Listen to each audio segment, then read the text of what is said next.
Bismillahirrahmanirrahim. Alhamdulillah, segala puji hanya milik Allah. Kita memujinya, memohon pertolongan kepadanya, memohon ampunan kepadanya, dan berlindung kepada Allah dari keburukan jiwa kita, serta dari kejelekan amal-amal kita. Salawat dan salam semoga senantiasa tercurah kepada Nabi kita, Nabi Muhammad SAW, kepada keluarga beliau, para sahabat beliau, dan siapa saja yang mengikuti petunjuk beliau hingga hari kiamat. Amin. Pada episode sebelumnya, kita sudah membahas bahwa sabar bukan sekedar diam. Sabar bukan sekedar menahan rasa sakit. Dan sabar bukan sekadar menerima keadaan karena kita tidak punya pilihan. Sabar adalah kekuatan iman untuk tetap berada di jalan yang Allah ridhoi ketika jiwa sedang menghadapi sesuatu yang tidak ia sukai.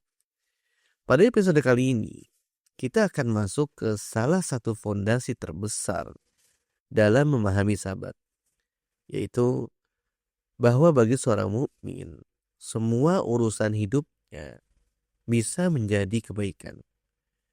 Bukan karena semua kejadian terasa nyaman, bukan karena semua ujian terasa ringan, dan bukan karena seorang mukmin tidak pernah sedih, tidak pernah sakit, atau tidak pernah terluka.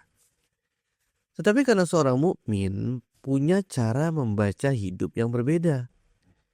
Ia tidak membaca hidup hanya dengan rasa. Ia tidak menilai hidup hanya dari enak atau tidak enak. Ia tidak menilai takdir hanya dari sesuai atau tidak sesuai dengan keinginannya. Tetapi ia membaca hidup dengan ilmu dan iman. Rasulullah SAW bersabda, "Ajaban li amril mu'min." Sungguh menakjubkan urusan seorang mukmin. Inna amrahu kullahu khair. Sesungguhnya seluruh urusannya adalah baik. Walaysa dzaka li ahadin illa lil mu'min. Dan hal itu tidaklah dimiliki kecuali oleh seorang mukmin. In asabathu sarra syakara fakana khairan lah. Jika ia ditimpa kesenangan, ia bersyukur, maka itu baik baginya. Wa in asabathu dharra sabara fakana khairan lah. Dan jika ia ditimpa kesulitan, kesusahan, ia bersabar, maka itu baik baginya. Dan hadis ini diriwayatkan oleh Imam Muslim. Hadis ini sangat dalam karena Rasulullah SAW nggak mengatakan bahwa semua urusan mukmin itu mudah. Beliau nggak mengatakan bahwa semua urusan mukmin itu menyenangkan. Beliau juga nggak mengatakan bahwa seorang mukmin tidak akan menangis, tidak akan kehilangan, tidak akan jatuh, tidak akan kecewa, atau tidak akan disakiti. Tetapi beliau mengatakan, inna amrohu kullahu khair. Seluruh urusannya adalah baik. Kenapa? Karena ketika datang sesuatu yang menyenangkan, ia punya pintu kebaikan bernama syukur. Dan ketika datang sesuatu yang menyakitkan, ia punya pintu kebaikan yang bernama sabar.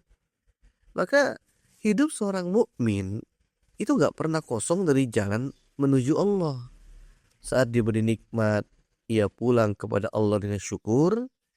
Saat diberi ujian, ia pulang kepada Allah dengan sabar. Inilah yang membuat kehidupan seorang mukmin menjadi menakjubkan.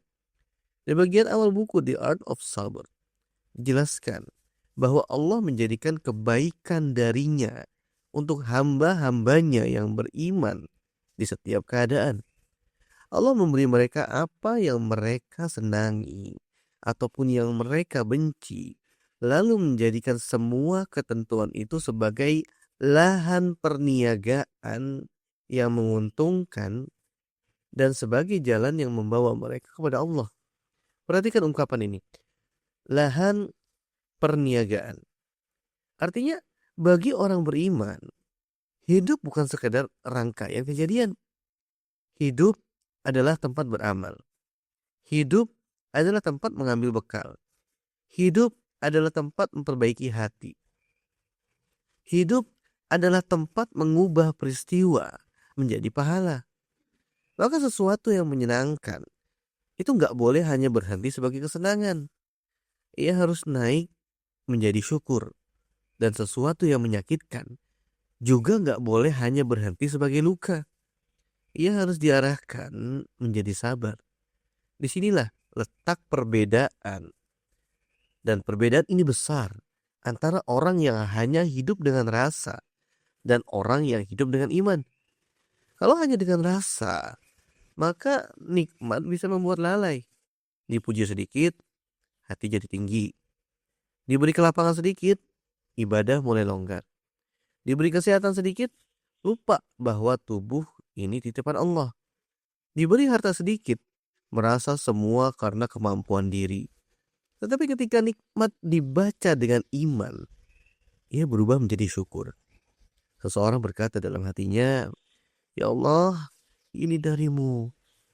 Ya Allah, jangan jadikan nikmat ini membuatku jauh darimu. Ya Allah, bantu aku menggunakan nikmat ini untuk taat kepadamu." Sebaliknya, kalau musibah hanya dibaca dengan rasa, maka ia mudah berubah jadi keluhan tanpa ujung. Sakit jadi putus asa. Kehilangan jadi kemarahan. Kegagalan menjadi rasa tidak berharga. Dikhianati manusia menjadi dendam yang panjang. Tapi ketika musibah dibaca dengan iman, ia nggak selalu langsung hilang sakitnya. Luka ya tetap luka. Sedih ya tetap sedih. Air mata tetap bisa jatuh. Tetapi arah hatinya berbeda. Ia berkata, "Ya Allah, kuatkan aku. Ya Allah, jangan biarkan ujian ini merusak imanku. Ya Allah, jadikan ini sebab penghapus dosaku. Ya Allah, bimbing aku agar tidak merespon dengan cara yang Engkau murkai." Nah, inilah makna besar dari sabar. Bukan pura-pura nggak sakit, tetapi menjaga arah hati kita ketika sakit. Allah Subhanahu wa taala berfirman, "Wa basyiris sabirin alladzina idza asabatkum musibah qalu inna lillahi wa inna ilaihi raji'un." Dan berikanlah kabar gembira kepada orang-orang yang sabar, yaitu orang-orang yang apabila ditimpa musibah, mereka berkata, "Sesungguhnya kami milik Allah dan sesungguhnya kepadanya kami akan kembali." Ini ada di Quran surat Al-Baqarah ayat 155 dan 156. Ayat ini mengajarkan bahwa orang sabar itu bukan orang yang nggak merasakan musibah. Tetapi orang sabar adalah orang yang ketika musibah datang, ia mengembalikan cara pandangnya itu kepada Allah Subhanahu wa taala. Inna lillah, kita milik Allah. Tubuh ini milik Allah. Harta ini milik Allah. Keluarga ini milik Allah. Waktu ini milik Allah. Kehidupan ini milik Allah. Wa inna ilaihi raji'un. Dan kepada Allah kita akan kembali. Maka musibah tidak dilihat sebagai akhir dari segalanya. Musibah dilihat sebagai bagian dari perjalanan pulang menuju Allah. Dari sisi psikologi, ini dekat dengan konsep meaning making, yaitu kemampuan seseorang memberi makna terhadap peristiwa yang ia alami. Peristiwa yang sama bisa menghasilkan dampak yang berbeda pada dua orang. Satu orang bisa hancur karena peristiwa itu. Sedangkan orang lain bisa tumbuh lebih dewasa karena peristiwa yang sama. Bukan karena sakitnya berbeda, tetapi karena cara ia membaca sakit itu yang berbeda. Makna tidak selalu menghapus luka, tetapi makna membantu jiwa untuk tidak tenggelam di dalam luka. Ketika seseorang tidak punya makna, ia mudah bertanya, kenapa ini terjadi padaku?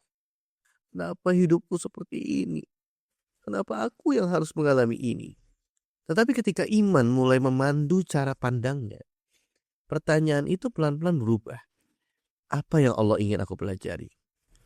Dosa apa yang perlu aku taubati? Ketaatan apa yang perlu aku perbaiki? Bagaimana agar ujian ini tidak membuatku jauh dari Allah? Pertanyaan yang berbeda akan membawa arah jiwa yang berbeda.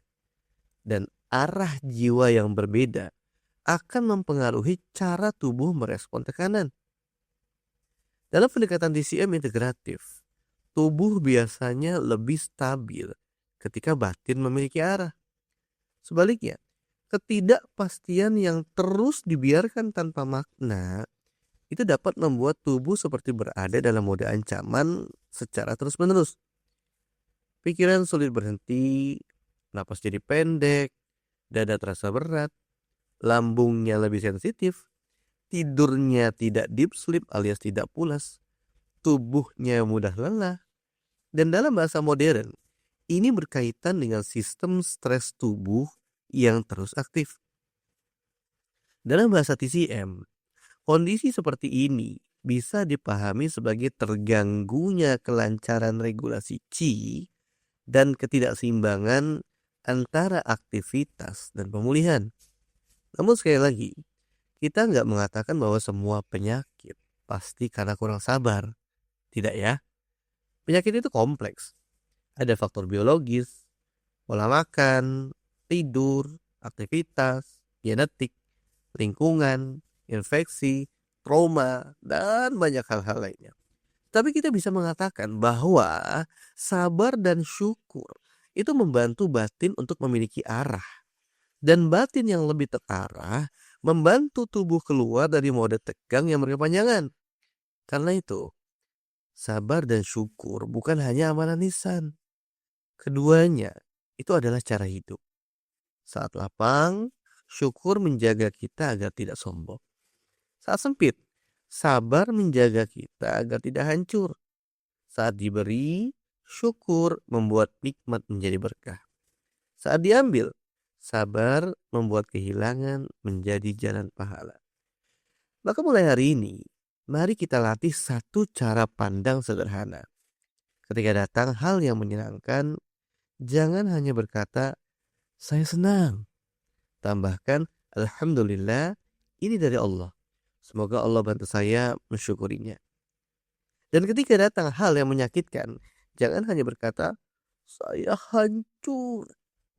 Latih hati untuk berkata, Inna lillahi wa inna ilaihi raji'un.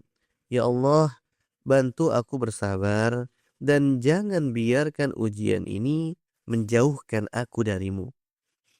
Karena bagi orang beriman, hidup itu nggak hanya berisi nikmat dan musibah. Hidup adalah ladang perniagaan menuju Allah. Yang menyenangkan bisa menjadi jalan syukur. Yang menyakitkan bisa menjadi jalan sabar. Yang lapang bisa menjadi bekal. Yang sempit bisa menjadi pembersih. Yang kita sukai bisa mengangkat derajat jika disyukuri. Dan yang kita benci bisa mengangkat derajat jika disabari. Maka kita tutup episode ini dengan kalimat yang perlu kita ingat belang-belang. Musibah tetap musibah. Sakit tetap sakit. Luka tetaplah luka. Tapi di tangan iman, semua itu bisa menjadi jalan pulang. Semoga Allah menjadikan kita hamba yang pandai bersyukur ketika diberi nikmat dan kuat bersabar ketika diuji. Allahumma amin. Barakallahu fiikum. Wassalamualaikum warahmatullahi wabarakatuh.